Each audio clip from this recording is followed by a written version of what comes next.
Not at all right thing. हमारा जो inclusivity है वो आना चाहिए, डाइवर्सिटी हमने एनी हाउ कर लिया है। जैसे मेल डोमिनेटिंग सेक्टर माना जाता है रियल इस्टेट को, लेकिन वुमेन को लेके यहाँ पे उनको अपॉर्चुनिटीज़ मिले, उनको स्किलिंग की अपॉर्चुनिटीज़ मिले, उनको जो अपनी काबिलियत है वो दिखाने की अपॉर्चुनिटी मिले। इसलिए नरेट को माही की तरफ से बहुत सारे हम ट्रेनिंग प्रोग्राम्स लेते हैं, मेंटरशिप प्रोग्राम्स लेते हैं, ताकि उनको हम अपलिफ्ट कर सके। एक जगह से उनके जो अचीवमेंट्स है, जहाँ पे उनको पहुँचना है, वहाँ जाने के लिए हम उनको पूरा सपोर्ट देते हैं, ट्रेनिंग्स के थ्रू, स्किलिंग्स के थ्रू। दोस्तों गुड इवनिंग, मैं हूँ गौतम और आप देख रहे हैं news 6 live. Now, I would request the corporate members, if you have any queries or something to discuss with Honorable Dr. Hiranandani sir, so you can ask. Sir, I would like to start from you. Nagpur आना चाहिए मेरी इच्छा हरे कृष्ण राजन sir, Nagpur आना चाहिए। सभी की यही इच्छा है सर। क्या आप नागपुर का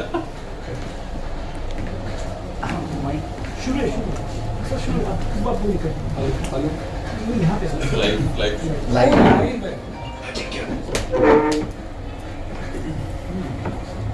नागपुर को सुंदर बनाने के लिए आपने आना चाहिए। हम ये लोग हैं जो नागपुर को या हमारी फैकल्टी ऐसी कि जो नागपुर को सुंदर बना सकती है। तो आप लोग जो है हम लोगों ने सब चीज़ बॉम्बे में टाइटल है आप लोग, तो अब नागपुर में भी आप आ जाए तो हम लोगों को बहुत एक्साइटिंग रहेंगी कि भी आप लोग आ जाइए। Thank you. Only question related to Yes. construction and infrastructure.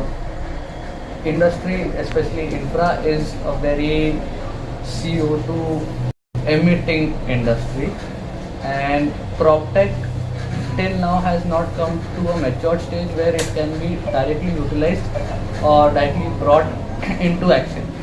So, what do you think will be the future in terms of PropTech, in terms of sustainability, A, financial wise, economic wise, and B, usability for faster processes? Because currently, if you take a slab, it takes 21-25 days, and the amount of time to get a skyscraper up is quite large compared to what we see in other first world countries, example US, China, whatever. Thank you very much. Interesting.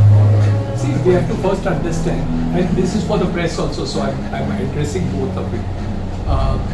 First of all, we have to understand, look at the GDP growth of India. The GDP growth of India has now reached 7.8%. We are the fastest growing nation in the world.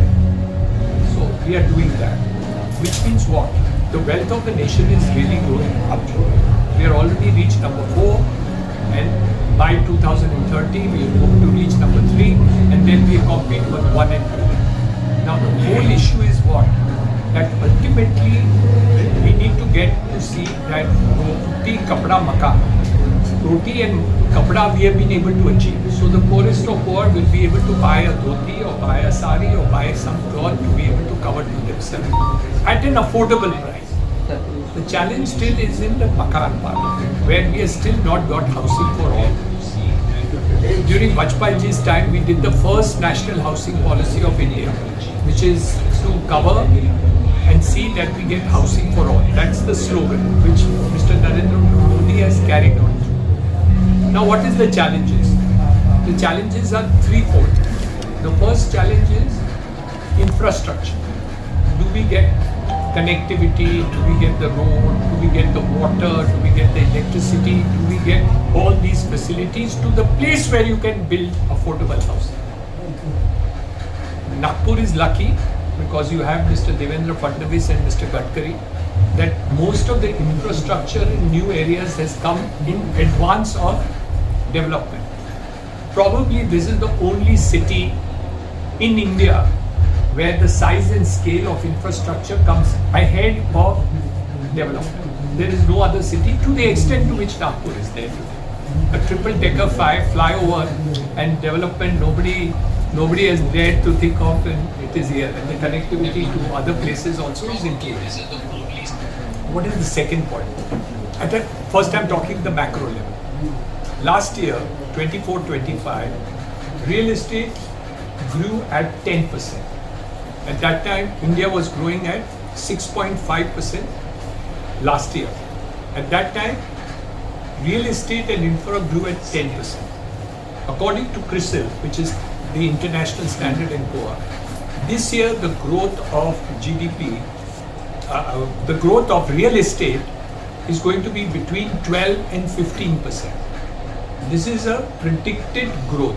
My view is it will be minimum 15%, but this I'm telling you is a outside person talking about India and the growth potential that is there. So the focus is definitely on the housing side in India. Let me give you a third comparison. Let's look at China. The double-digit GDP of China grew in those years when they focused on housing and infrastructure. So what happened? That is why the prosperity of China took place, and that is why they were able to leapfrog. There's one more story. The story is like this. There's employment in India. The largest employment in India is agriculture. The second largest employer is housing and infrastructure. So any growth in housing and infrastructure, we will be able to cater to employment also, because you can't have wealth of the country and not have employment. That is a very dangerous thing for any country to have. So we want both. We want wealth of the nation, and we also want people at the lowest level to be able to get employment. Where is the real gap in the macro picture? The real gap in the macro picture is in employment is that we are 2 million workers short today of skilled workers. 20 lakh worker आज के तारीख में real estate और construction में हम short हैं. और कौन सी टाइप की? सुथार, bar bender, plumber, painter, wireman, electrician, plaster, POP worker, और ये सब में शॉर्टेज है. कितने? 20 लाख वर्कर आज शॉर्ट है. Just to give you a confirmation, Larsen & Toubro CEO, 2 or 3 months आप इंटरनेट पे जाके देख सकेंगे. CEO of L&T said we are 25,000 workers short, skilled construction workers short in one company called L&T in the construction industry, only one company, and they have 17 skilling centers. In spite of that, they are 25,000 construction workers short. So if India wants growth which is rapid, even double-digit GDP growth, they have to focus still more on housing and still more on infrastructure. These two things have to be focused on. You are sitting in the city of Nagpur, where we have the chief minister from here, and you have the most dynamic central minister, Mr. Gadkari sahab. He makes only 35 kilometers of national highway per day. He's the only minister I know who says we are not money short. कोई भी minister हमारे देश में कभी नहीं कहा है. Prime minister के बाद एक ही आदमी है, वो है नितिन गडकरी साहब. तो इसलिए आप नसीबदार हैं कि आपके यहाँ के जो केंद्र सरकार में हैं, लेकिन वो यहाँ के हैं, इसलिए आपको कोई चिंता नहीं करनी पड़ रही है कि infrastructure. But I was talking on a macro picture. So when you talked about rapidity of construction, whether it is those issues, now I'm specifically answering your question, is that we have to have technology, we have to have rapidity of construction, and we have to do new technologies in order to make it pass. Let's take the case of Mumbai. I know more about Mumbai, so I'm telling you the figures, but I'm sure you have good statistics for Nagpur and other places in Maharashtra and rest of India. Today, Mumbai is considered the richest city in India. But do you know that 50% of my population lives in jhopatpattis and jhuggi jhopris? The best part is, Mr. Devendra Fadnavis does not look at this as a negative. He says this is an opportunity. जो बेकार के हैं और झोपड़पट्टी में हैं, मैं उनको घर दिला सकूंगा. This is a positive angle of a negative thought which everybody says, अरे यार मुंबई में तुम्हारे झोपड़े, हम प्लेन से उतरते हैं तो मुझे झुगी झोपड़े दिखते हैं. साहब क्या बोलते हैं? अरे वाह, हम झुगी झोपड़ी है तो मुझे एक चांस मिलेगा कि झुगी झोपड़ी के लोगों को, सबको जो बेघर हैं और जो झोपड़े में रहते हैं उनको मैं घर दिला दूँ.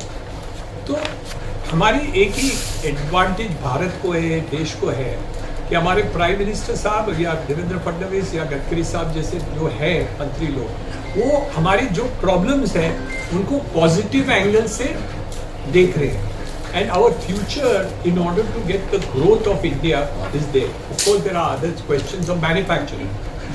But manufacturing is not going to take care of employment. I'll give you one story. 35 years ago, there were 2 cars which were manufactured. आपको पता नहीं होगा, ये सब बाकी को होगा. Fiat गाड़ी और ये होते थे. एक साल में 10,000 गाड़ी Fiat की बनती थी, 10-12,000 एम्बेसडर की बनती थी. और वो फैक्ट्री में 10,000 गाड़ी एक साल में बनाने के लिए 5,000-5,500 वर्कर्स होते थे.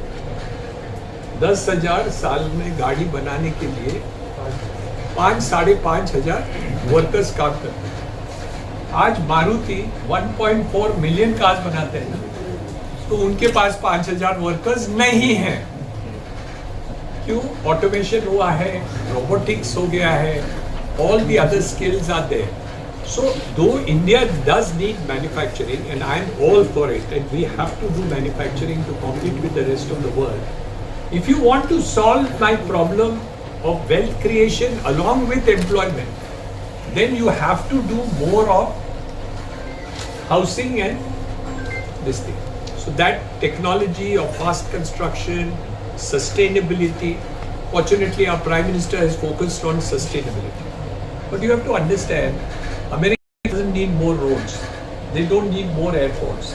They don't need more construction as much as we need. Because our population of 140 crores, which we have to give them housing. So we will have to have carbon emission. But we have to understand that the Prime Minister has said that sustainability is his target. And he has gone ahead. That's why you hear about energy sustainability. He's talking about solar, he's talking about hydrogen, he's talking about each one of these that are going to take place. So your second part of your question, which was sustainability, the target is definitely there to our Prime Minister. So yes, we need mechanization, we need faster work to be done, sustainably has to be done. The only factor we are not worried about today, for the first time in the history of India, and in my lifetime of 40 plus years, is nobody is talking about shortage of money. हमारे देश में investors काफी आ रहे हैं, हमारे देश के investors. FII में से सब लोग बिलियंस ऑफ डॉलर्स लेके गए, लेकिन हमारे देशवासी हमारे स्टॉक मार्केट पर पैसे डाल के उसको सस्टेन कर दिए. नहीं तो खत्म हो जाते. इतने पैसे खींच लिए लास्ट 1 साल में कि वो गजब के पैसे थे. लेकिन in spite of everything, we sustain. So our sustainability of internal demand is very high, one. And second, we will achieve what we call Atmanirbhar Bharat now, because we are thankful to Trump. पहले हम आत्मनिर्भर भारत सही नहीं होते थे, क्योंकि वो challenge नहीं होता था. हम अमेरिका के भरोसे पर काम भी कर सकते थे. अभी हम सही तरीके से आत्मनिर्भर बनेंगे, डिफेंस में भी बनेंगे. I don't know whether you're aware. India is the largest purchaser of airplanes in the world. Air India, Indigo, and I think 1-2 other smaller airlines have purchased more than 1,500 new aircraft from Boeing and Airbus. This is the highest purchase in the world that has happened. We are going to, in the last 5 years and next 3 years, we will double the number of airports that we have. Our in Mumbai, we are just going to launch the second airport next month or this month. We're waiting for Prime Minister's date, and we are already planning a third airport in Mumbai before the second airport is even launched. we have already got 2 ports in Mumbai. We have the Mumbai Port Trust, we have the JNPT Port Trust. We are already planning a 3rd port in Mumbai in the sea by reclamation. So what is it that the country is doing is we are all have the benefit of a macro growth, a vision of our leaders which is very positive, and we have to take advantage of that and actually give back to society and give them this. The challenge is in the case of housing, challenge is affordable land. We are challenged with the high rates of land and unaffordability of land, but we are doing it by increasing the FAR, producing more construction area rather than using more land for the purposes of development. And of course, like you have done in the case of Nagpur very well, creating outer ring road, second ring road that is there, so more land will be available.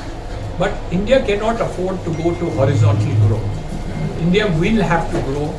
Urban India will be vertical growth. There is no question about the luxury of horizontal growth is not there for India because of its high population. So in the long run, vertical growth will be the way to do, and your question is correct that we need to do it.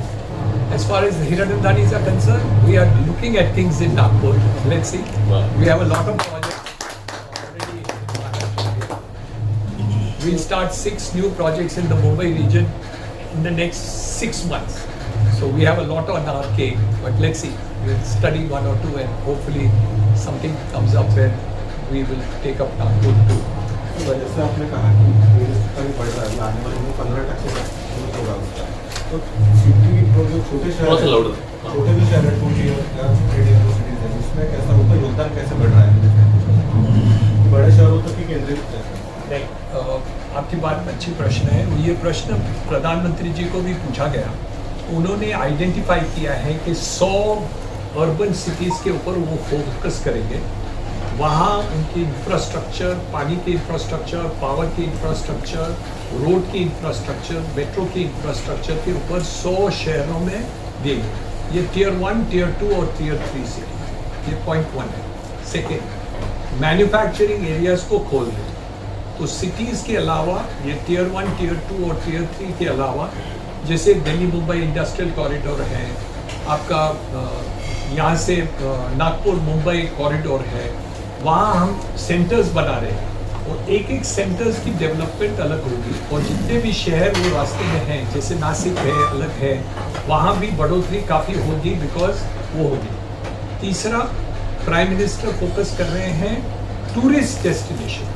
तो आप देखेंगे या religious destination है या गोवा जैसे destination है, जैसे हमारे महाराष्ट्र में अभी अलीबाग और सिंधुदुर्ग का डेस्टिनेशन ज़्यादा खोल रहे हैं। दिस थिंग हिल स्टेशन पर प्रॉब्लम्स है क्योंकि बारिश ज़्यादा होने से जो अभी डेवलपमेंट हुआ है वो सही नहीं है, तो वहाँ परिवर्तन वो करना चाहते हैं। कश्मीर का डेवलपमेंट करना चाहते हैं, so that is tourist development. और चौथी बात है वो कर रहे हैं एक एक सेंटर, जितने भी एयरपोर्ट्स हमारे देश में आ रहे हैं उसके आसपास में ये करना चाहते हैं। और चौथी बात है मल्टी मोडल कॉरिडोर बना रहे हैं, जैसे हमारे एयरपोर्ट्स के कॉरिडोर हैं, रेलवेज के कॉरिडोर हैं, नेशनल हाईवेज के कॉरिडोर्स हैं और सी पोर्ट्स और रिवरवेज के कॉरिडोर्स हैं। वो सब की एक साथ में मिलावट जो करके हो रही है वो एक डेस्टिनेशन बन रही है। तो आप तो सिर्फ टियर 1, टियर 2, 3 सी की बात करें, लेकिन प्रधानमंत्री जी ने स्पष्ट कहा है कि ये सिर्फ नहीं होगा, मैन्युफैक्चरिंग डेस्टिनेशंस होगा, जो आईटी और वगैरह के जो होंगे। हाँ, दूसरा अभी उन्होंने बात की रिसेंटली एजुकेशन सेंटर्स खोल रहे। देवेंद्र फडणवीस साहब ने बोले हैं कि नागपुर में कर रहे हैं और मुंबई के जो टियर 3rd मुंबई 3.0 जो कर रहे हैं अटल ब्रिज के बाद, वहाँ भी वो एजुकेशनल सेंटर करना चाहते हैं। तो ये वो सोच रहे हैं कि जो लोग अभी अमेरिका जा रहे हैं एजुकेशन के लिए, वो एजुकेशन यहाँ 25% कॉस्ट के अंदर वही इंस्टीट्यूशन महाराष्ट्र में आके एजुकेशन आपको दे सकते हैं। तो ये एक परिवर्तन वो लाना चाहते हैं। सो आज की तारीख में टियर 1, टियर 2, टियर 3 से बहुत हम आगे चल चुके हैं और हम अभी भी वो टियर 1, टियर 2, टियर 3 बात कर रहे हैं। तो ये टियर 2, टियर 1, 2, 3 मल्टीप्लाई बाई 20 की बात चल रही है। तो ये आप देखेंगे अभी जैसे कुंभ मेला रहा अभी या राम मंदिर की उद्घाटन हुई, तो वहाँ 40 होटल खुल रहे, 1, 2, 3, 4 नहीं 40 होटल खुल रहे। अलीबाग के पोर्शन में आप देखेंगे अभी 1 होटल है और दूसरे 5 साल में 20-25 होटल खुलने वाले हैं। तो हर सेंटर में ये हॉस्पिटैलिटी और टूरिज्म के ऊपर हम ध्यान दे रहे हैं। और आज के तारीख में आप कंपटीशन देखेंगे तो पूरे हिंदुस्तान में जितने टूरिस्ट आते हैं ना, वो एक दुबई में जाते हैं, एक दुबई पूरे देश में। तो हमारा स्कोप कितना ज़्यादा है। जैन टूरिज्म है, बुद्धिस्ट टूरिज्म है, हमारे मंदिर हैं, दूसरे हैं, मुस्लिम के कितने दरगाह हैं, सब कुछ अपना सब है। तो वो भी एक डेस्टिनेशन रूट है, उसके ऊपर ध्यान देते हुए वो मल्टीप्लाई इफेक्ट को करना चाहते हैं। आप देखेंगे तो जो हम हाउसिंग और इंफ्रास्ट्रक्चर की बात की, tourism is the next multiplier effect, क्योंकि वहाँ भी जो लोगों को एम्प्लॉयमेंट होता है और रियल एस्टेट में एम्प्लॉयमेंट की दूसरी एक डायमेंशन है। वो डायमेंशन क्या है कि जो मटेरियल हम खरीदते हैं, जैसे स्टील है, सीमेंट है, पेंट्स है, मार्बल है, इलेक्ट्रिकल है, लाइट्स है, बल्ब है, लकड़े हैं, इक्विपमेंट है, तो 260 इंडस्ट्रीज की मैन्युफैक्चरिंग बढ़ती है। तो हम जितना भी रियल एस्टेट पे हम कंस्ट्रक्शन करते हैं और फर्नीचर का डिमांड आता है, आज एयर कंडीशनिंग की डिमांड है, लिफ्ट्स की डिमांड है। मैं लिफ्ट का एसोसिएशन के कॉन्फ्रेंस में गया था, तो मैंने उनको बताया, 3 साल पहले की बात कर रहा हूँ, कोविड के बाद की बात कर रहा हूँ। मैंने कॉन्फ्रेंस पे गई थी, मैंने उनको कहा था कि आपका नेक्स्ट ईयर में 30% बिजनेस बढ़ेगा। और कितना बड़ा पता है? 100%। और 3 साल में हर साल 50% से ज़्यादा बढ़ रहे हैं, क्योंकि आप टावर्स बना रहे हैं, हर शहर में टावर बन रहे हैं। हमारे मुंबई में झोपड़पट्टी की रीडेवलपमेंट की 30 माले की बिल्डिंग बन रही है। झोपड़पट्टी की रीडेवलपमेंट से जो री हाउस हो रहे हैं, जो ग्राउंड फ्लोर पर हम रहते हैं, अभी वो 30 माले में भी रहना शुरुआत कर दी। तो इसलिए जो चेंजेस आए हैं वो सिर्फ वो टियर, अभी भी हमारे दिमाग में वो टियर 1, टियर 2, टियर 3 है। अभी उसका मल्टीप्लायर इफेक्ट इतना ज़्यादा आ गया है। और जितने भी नेशनल हाईवेज बनते हैं, उसके हर एक एरियाज में वो ऑफ सेंटर में एक क्या बोलते हैं उसको, नोड्स बोलते हैं, शायद कोई स्टेट्स में नोड बोलते हैं, कुछ और नाम भी है, मुझे याद नहीं आ रहा है। तो वो नोड्स पर भी करना चाहते हैं, जैसे कि भाई वहाँ डेवलपमेंट कुछ हो जाए और काफ़ी विक्री कर सके।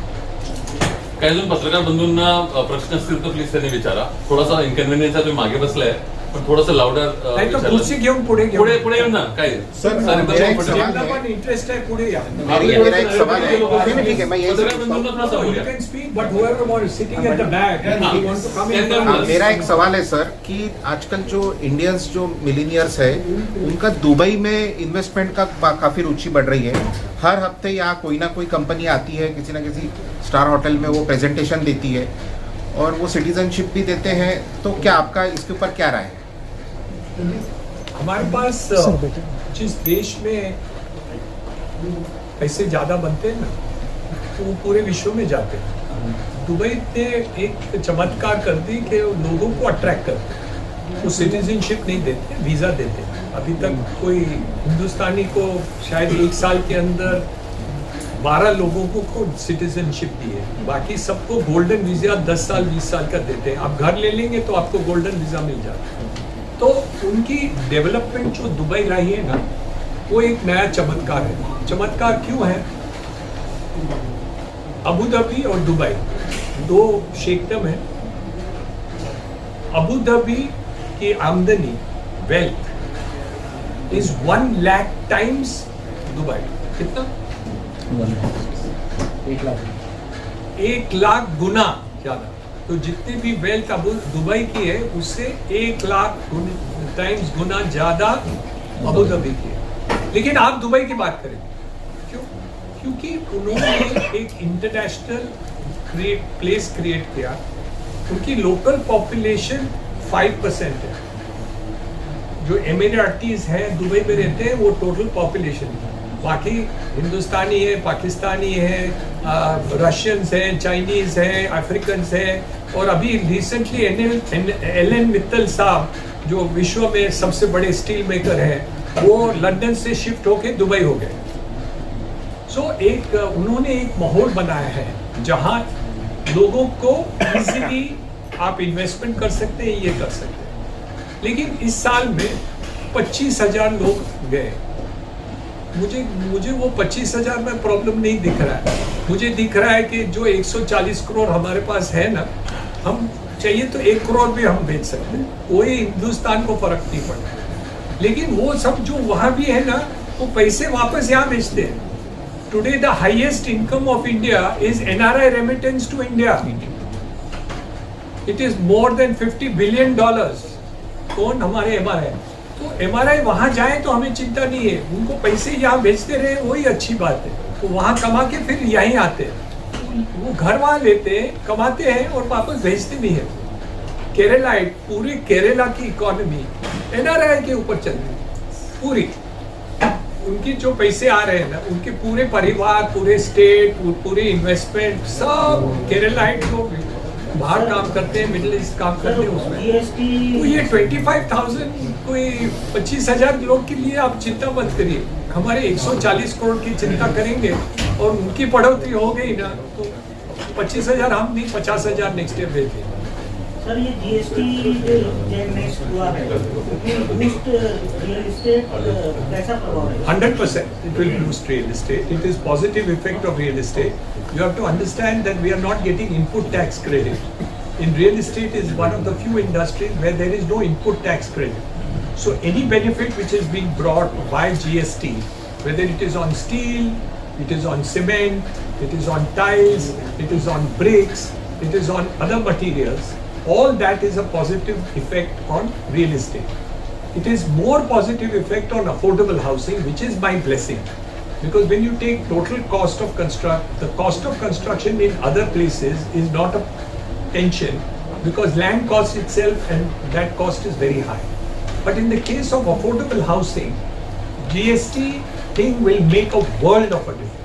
So that is the biggest thing which has happened. We are blessed by the Prime Minister and the Finance Minister for having made this. It has boosted and will benefit real estate, but it will benefit affordable housing, real estate much more than the regular housing, because you have land component and then you have the construction component and then you have the profit component. If your land component is too high, then GST benefit is less because GST component is smaller cost. But in the case of affordable, the land cost is low, the material and labor cost is high. Hence, any benefit which is coming for the purposes of GST will benefit. And especially because we don't have input tax credit, there is no other benefit which is coming to this. So we are direct beneficiaries as far as affordable housing is concerned. Not in the case of high income housing. अगर Niranjan sir अगर मुंबई से बाहर निकल के कहीं और project करना चाहते हैं तो किन पैरामीटर्स को वो कंसिडरेशन में रख के उसके बाद ही किसी प्रोजेक्ट को सिलेक्शन करते हैं? और दूसरी बात है कि कोई भी धंधा हो ना, रियल एस्टेट हो, हीरानंदानी हो, कोई भी हो, डिमांड अपॉर्चुनिटी जहाँ डिमांड होता है वहाँ अट्रैक्ट होते हैं। नागपुर में अभी गोदरेज कंपनी आ गई, दूसरी कंपनीज भी सोच विचार करते हैं। बॉम्बे बहुत ही अट्रैक्टिव हो गए। हमारे पास 25 बड़े डेवलपर्स बैंगलोर से मुंबई आ गए। अभी ऑब्वियसली कहाँ उनको कुछ खुशबू दिखी होगी या कोई मद दिखा होगा, तो इसलिए वो लोग आते हैं। तो हर एक चीज में, जैसे अभी दुबई की बात जिक्र की, तो कोई भी चीज में कोई अट्रैक्टिव प्रोपोजिशन वहाँ होता है और अपॉर्चुनिटी दिखती है कि डिमांड एंड सप्लाई का क्या कंस्ट्रेंट है और डिमांड कितना होगा, उसके ऊपर ज़्यादा लोग आएंगे। हम second, real estate is opportunistic. The opportunity of what is available, how that is easily available, and what is the demand situation in that area. अभी जैसे पहले जब मिहान स्टार्ट हुआ था, ये एक अपेक्षा थी कि 5 साल के अंदर गोल्ड माइन बन जाएगा। बहुत समय लग गया, बहुत ही स्लो रहा, तो उसकी डिमांड पोटेंशियल नहीं बनी, इसलिए ज़्यादा लोग नहीं आए। जहाँ डिमांड पोटेंशियल ऑटोमेटिकली बढ़ती है तो वहाँ लोग आएंगे, क्योंकि money follows those areas which is there, but opportunity will always be there and Nagpur is the leader of that opportunity, but we have to see demand and supply along with the fact of that you have the opportunity in Nagpur. But Nagpur is definitely an attractive place. We will certainly look at Nagpur also, but many others will also look at Nagpur now, because we see that the demand is also now coming up again. तो महाराष्ट्र में RERA काफ़ी अच्छे से implement हो रहा है, नरेड को आप कैसे एक्सपीरियंस करते हैं रेरा को, और क्या उसमें सुधार होने चाहिए? We have supported. काफ़ी आगे है। We are the state which has. We have done the highest resolution of problems, but we have the largest number of projects in India. So obviously the number of cases in Maharashtra is the highest, but the disposal is also highest. We have one thing which is there, which NAREDCO has done with MahaRERA, is that we have conciliation cells, and we have, in the first stage of conciliation, we were able to 60% of the cases on conciliation were sorted out. Means they didn't have to spend on lawyers, they didn't have to go in appeal, they did not go anywhere, they settled in the bench of conciliation. Just now that numbers have fallen from 65% to 35%, but even now 35% of all the cases which go to conciliation get sorted out, so they don't have to go for long-term litigation, which has only happened in Maharashtra. No other state has conciliation which is there as good as MahaRERA has done in Maharashtra. Second, our disposal is high, but the number of cases are high because the number of projects in Maharashtra is the highest in India. So that's a positive. NAREDCO have this grievances cell if any customer. No, we don't have a grievance cell. We are supportive cells. So what we do is help the people for the purposes of that. But we don't have a grievance cell because people only will go to MahaRERA for the purposes of their grievance, because you have to pay 5,000 now. 1,000 or 5,000? 5,000 rupees. So that's the cheapest way you can possibly do, which is there. And I think MahaRERA is quite effective, at least in whole of Maharashtra. It's a forward-looking thing. NAREDCO में अगर registered है builder, तो we think we are safe investigating. Of course, no. But if we turn defaulter, NAREDCO बताएंगे क्यों? नहीं, see, we don't have a judicial authority. We want to create what we call an arbitration cell within NAREDCO to sort out problems between the buyer and the seller, and we want to do it between developer and developer also. In many cases, we see disputes between developer and developer. So in many places, like the cotton market and certain markets in India, Maharashtra, they have conciliation cells within or arbitration cells within the thing. So we are considering whether we can create arbitration where there are disputes between developers and developers in the case of property, because litigation in courts now take 5 years, 10 years, 20 years. They don't get over at all. So we are hoping that we can set up arbitration centers for that. Sir आपने letter लिखा था PM साहब को, उसका birthday right to housing, तो क्या concept था, आपके कैसे आया था, क्या था कि क्या थॉट था? हमारी देश की प्रगति देखते हुए हमारे दिमाग में एक ही बात है, रोटी कपड़ा, you'll have to get some chairs. इकडे समोर ये बसा ना, NAREDCO प्लीज या, अच्युत मदत कुर्सी करा. आना ना, पत्रकार बंधूंना तुम्ही समोर या. ऋषभ थोडासा पुढे या. नहीं, कुर्सी पुढे घेऊन या. हां, खुर्च्या पुढे घेऊन घ्या प्लीज. पत्रकार बंधूंना. I think this need of housing needs to be done. Of course, Prime Minister is talking about health, he's talking about nutrition, he's talking about all the other aspects also. So, being a body which is related to housing, our focus idea was that housing should be the need. And what better day than the Prime Minister's birthday to be the right to housing. So I've written a letter, you have got a copy of that, and I requested that the birthday should be the birthday for right to housing as far as India is concerned. So that is something which we need to do.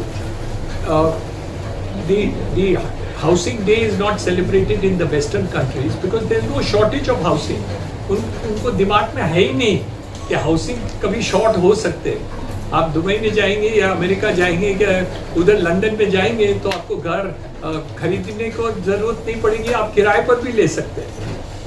और एक और भी बात हम करते हैं नरेटको के द्वारा कि हम अब तक हमारे देश में हाउसिंग ओनरशिप के ऊपर ही हम ध्यान दे रहे हैं। कोई भी देश में विश्व में सिर्फ ओनरशिप पर ध्यान नहीं होता है, हमें रेंटल हाउसिंग के ऊपर ज़्यादा जोर देने की ज़रूरत है। और जितने भी हमारे कानून हैं या हमारे टैक्स ब्रेक्स हैं वो ओनरशिप हाउसिंग के ऊपर है। तो हम चाहते हैं कि किराए के मकान या रेंटल हाउसिंग के ऊपर भी एक पॉलिसी क्रिएट किया जाए कि वहाँ भी हमें कुछ राहत मिल सके जो किराए पर रहते हैं या किराए बना के किराए पर देते हैं। क्योंकि ये भी बहुत बड़ी बात है, अमेरिका जैसे अमीर से अमीर देश गिना जाए तो 50% लोग अमेरिका में जन्म से मरण तक किराए के मकान में रहते हैं। तो हम कैसे बोल सकते हैं कि हर एक को ओनरशिप मकान ही रहने की ज़रूरत है? ऐसी ज़रूरत नहीं है।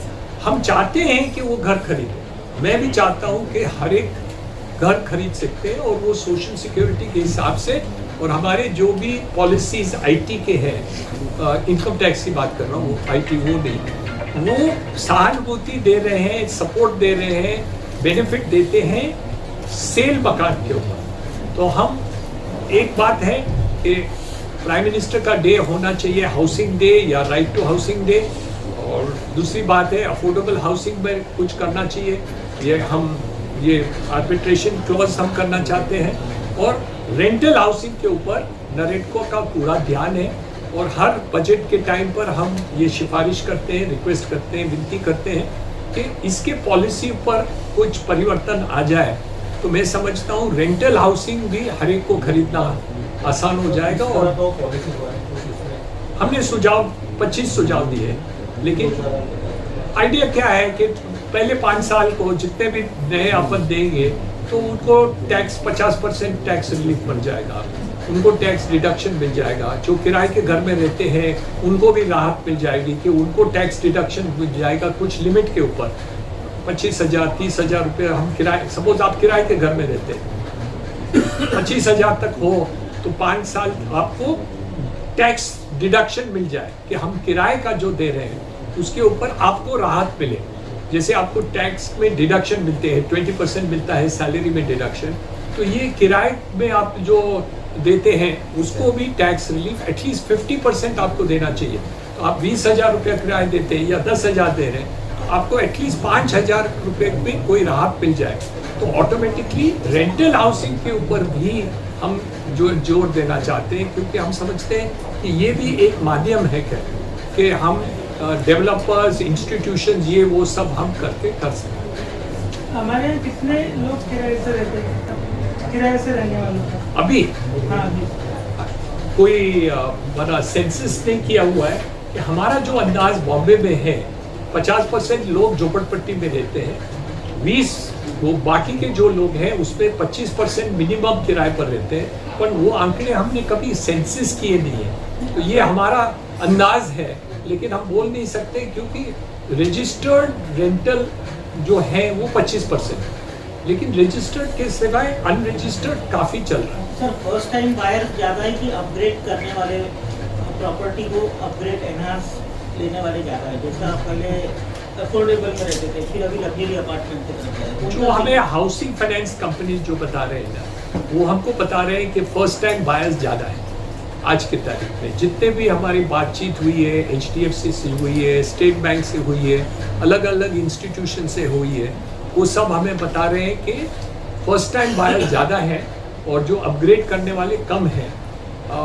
लेकिन ज़्यादा से ज़्यादा लोग कोविड के समय पर अपग्रेड का डिमांड सबसे ज़्यादा रहा। ये एक बहुत ही थी कि छोटी फैमिलीज होती थी, लेकिन बच्चे लोग वापस घर लौट आते थे, कोई बाहर रहते थे लेकिन वो कहाँ भी काम नौकरी करते थे, वो घर में रहना ज़्यादा करते थे। कोई लोग काम करते थे BC के ऊपर, वो घर में रहते थे, और जिसके पास कमाई थी और अफोर्डेबिलिटी थी तो वो काफ़ी अपग्रेड हुआ। हमारे खुद के प्रोजेक्ट्स में आंकड़े ज़बरदस्त थे और हर एक का ये डिमांड काफ़ी रहा उसमें। लेकिन हम जो फिगर मैं दे रहा हूँ आंकड़ा, वो मेरा गेस्टिमेट है, वो हकीकत में कितना है वो मुझे नहीं पता, क्योंकि कोई किसी ने भी ऐसे बना स्टडी डीप में किया नहीं है। जो आंकड़े रजिस्टर हुए हैं वो मैं बता रहा हूँ। Where you see Nagpur real estate in next 5 years, and what will be your advice to the? So last year's increase was 8% for Nagpur. 8.37. 8 point something was there. 8.37. 8.83. I think this year will be at least 10%. So, but whether it be more than 10% or 10%, we don't know. But I'm just saying that at least a 20% increase of last year's is the apparent position which is taking place this year. So increase is definitely there, but how much will finally come about in terms of actual investment in each year is to be seen. But 10% is definitely there. What will be your advice to the coming up developers in this? Developers have 3 responsibilities. First responsibility is transparency, honesty and commitment. Trust factor बहुत बड़ी बात है। हमारा real estate एक ही line है जहाँ लोग आपको पैसे देते हैं और माल बाद में लेते हैं। तो एक हमारी जवाबदारी होती है कि हम हमारा पूरा करें। कानून तो है, रेरा का कानून अभी है, तो इसलिए जो परचेसर है उनकी बात होती है। लेकिन जो लोग ट्रस्ट और फेथ को रखते हैं, जो डेवलपर्स हैं या मैन्युफैक्चरर्स हैं या ब्रांड है, उनको कंटिन्यूअसली इंक्रीमेंटल ज़्यादा मिलता है फ्यूचर में, क्योंकि हमारे जो कस्टमर्स हो या कोई भी डेवलपर की बात करो, वो अच्छा काम करें, बिल्डिंग क्वालिटी बनाएं, स्वस्थ बनाएं, ये वो कस्टमर्स को बराबर सही तरीके से डील करें, तो फ्यूचर में वही कस्टमर आपको डिमांड देते हैं। तो हमारे आंकड़े, जो हमारे कंपनी की बात कर रहा हूँ, हम कोई भी नया लॉन्च करते हैं तो मिनिमम 22 to 24%, 22 to 24% नए प्रोजेक्ट्स में हमारे जूने प्रोजेक्ट्स के जो हैं उनके रिश्तेदार या उनके सिफारिश से नए प्रोजेक्ट बिकते हैं। तो आप 30 साल पहले देखेंगे तो 10% भी नहीं था, अभी 22% है और आंकड़े हमारे बहुत बड़े बन गए। पहले हम 100 फ्लैट बेचते थे तो मुझे लगता था तो मैं तो शाहूकार बन गया, शाहूकार मीन बहुत बड़ा शाहूकार बन।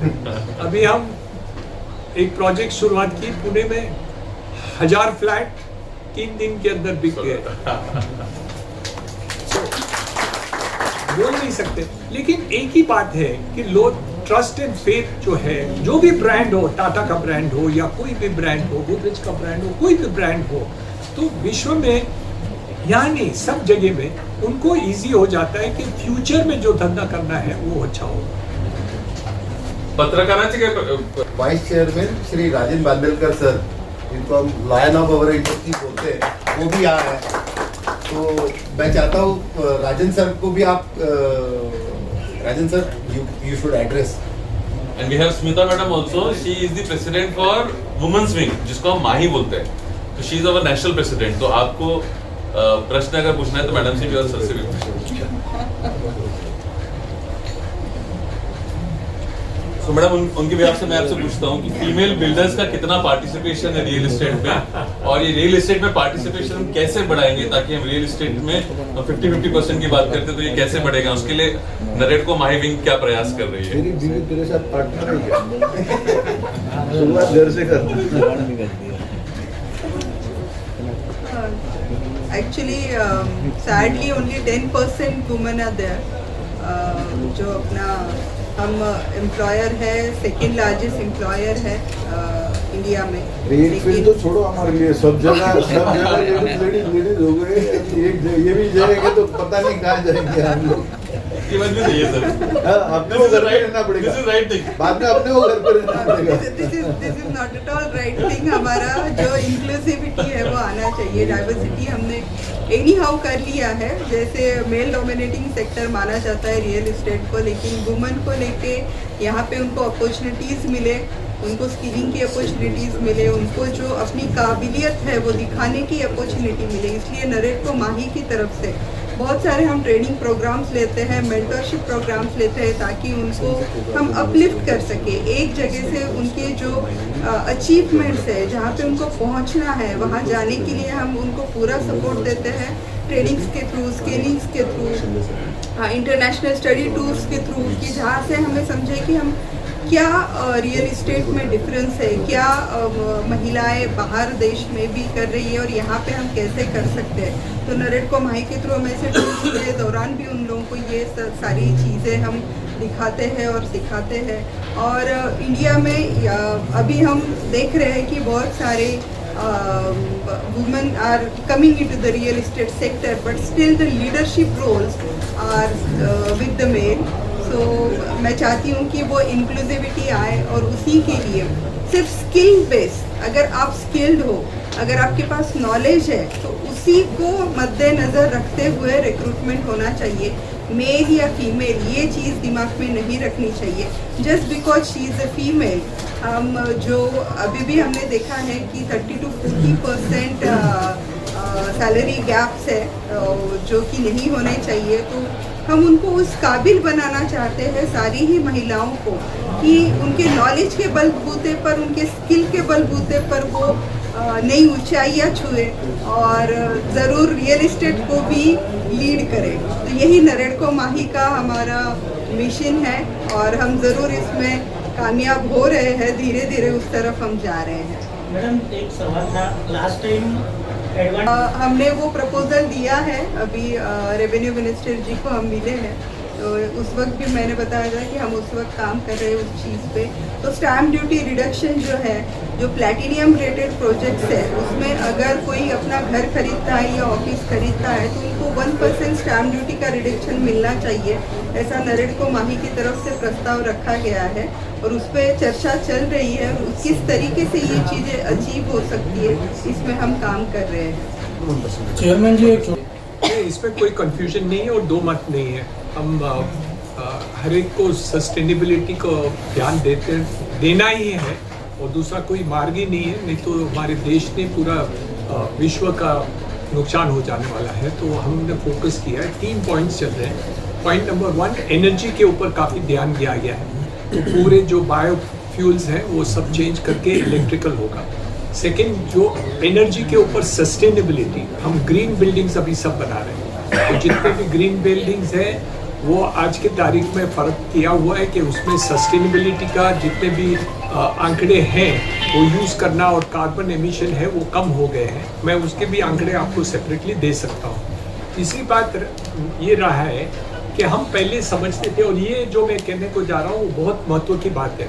हमने 15 साल पहले 16 साल पहले 2 platinum rated green commercial buildings Powai में बनाई। एक है बीजी हाउस और एक क्रिसल हाउस, और उनका आंकड़े में कॉस्ट ऑफ कंस्ट्रक्शन में 12% कॉस्ट ज़्यादा था। कितना? 12%। ये 12% एडिशनल कॉस्ट हमने 5 साल के अंदर उसका पूरा रिकवर कर दिया, और हर साल हम मुनाफे में हैं। तो लोग क्या बोलते हैं कि सस्टेनेबिलिटी महंगी है, बट एक्चुअली वो कॉस्ट सेविंग बनती है कि आप जो इन्वेस्टमेंट करते हैं सस्टेनेबिलिटी, तो उसमें क्या है। हम जब पवई खरीदा, वो जगह 250 एकड़ है, उसमें 20 झाड़ थे, और झाड़ खेलने लायक भी झाड़ नहीं थे, और आज की तारीख में वहाँ 4 लाख झाड़ हैं, और 250 एकड़ में 25% एरिया गार्डन बने हुए। आप वेलकम आइए और देखिए कैसे सस्टेनेबिलिटी हम कर सकते हैं। चौथी बात है, हमारा कमिटमेंट है देश में कि जितना भी अफॉरेस्टेशन जगह हम डिन्यूडेट कर रहे हैं हाईवेज के लिए, रोड्स के लिए, बिल्डिंग्स के लिए, उतना ही इक्विवेलेंट हम झाड़ रीप्लांट करके दूसरे एरियाज में अफॉरेस्टेशन करेंगे, ये प्राइम मिनिस्टर का कमिटमेंट है और देश और हमारे स्टेट भी काफ़ी फॉलो कर रहे हैं। इसलिए अफॉरेस्टेशन हमारी कमिटमेंट, देवेंद्र फडणवीस साहब के कमिटमेंट, महाराष्ट्र गवर्नमेंट के है कि उतना तो नहीं, उसको बढ़ाते जाए। तो आप देखेंगे कि overall as far as Maharashtra is concern वो कॉम्पेंसेटरी करें। लास्ट पॉइंट एक ही है कि हम डेवलपमेंट नहीं करेंगे तो घर कैसे देंगे। दूसरे विश्व में देश में डेवलपमेंट हो गया है, हर एक को घर मिल रहा है। सर, हम अभी गरीब हैं, हम जब तक डेवलपमेंट नहीं करेंगे, विनाश करके विकास कैसे हो सकता है? नहीं, हमको डेवलपमेंट तो करना ही है, क्योंकि आपको घर भी देना है, डेवलपमेंट भी करना चाहिए, इनकम भी होनी चाहिए, सब कुछ होना चाहिए। लेकिन साथ साथ में सस्टेनेबिलिटी के ऊपर हम ध्यान दे रहे हैं। रियल एस्टेट भी दे रही है, इंफ्रा भी दे रही है, मैन्युफैक्चरिंग भी दे रही है, हर एक क्षेत्र में चल रहा है। लेकिन हम नहीं बोल सकते कि हम इसको जीरो करेंगे, वो कभी नहीं हो सकता, क्योंकि डेवलपमेंट जब होगा कुछ ना कुछ कार्बन एमिशन होता ही है, लेकिन उसको हम कॉम्पनसेट कैसे करें वो हो रहा है। जैसे एनर्जी की बात है, हम कोशिश कर रहे हैं कि पूरा सोलर एनर्जी, हाइड्रोजन एनर्जी से हो जाए, तो वो जो गैस एमिशंस हो जाएंगे वो बंद हो जाएंगे। ये जीरो कमिटमेंट प्राइम मिनिस्टर ने दिया हुआ है और हम फॉलो करके करेंगे। देवेंद्र फडणवीस साहब ने बना दी है और उनके टारगेट है कि 7 साल के अंदर मुंबई के सब झोपड़े पूरे हो जाए। ऐसा नागपुर में भी कुछ नियम आया ऐसा? वो मुझे नहीं पता, आप उनको पूछें। आप बोलेंगे क्या? मैं बोलूंगा, आपके लिए बोलूंगा।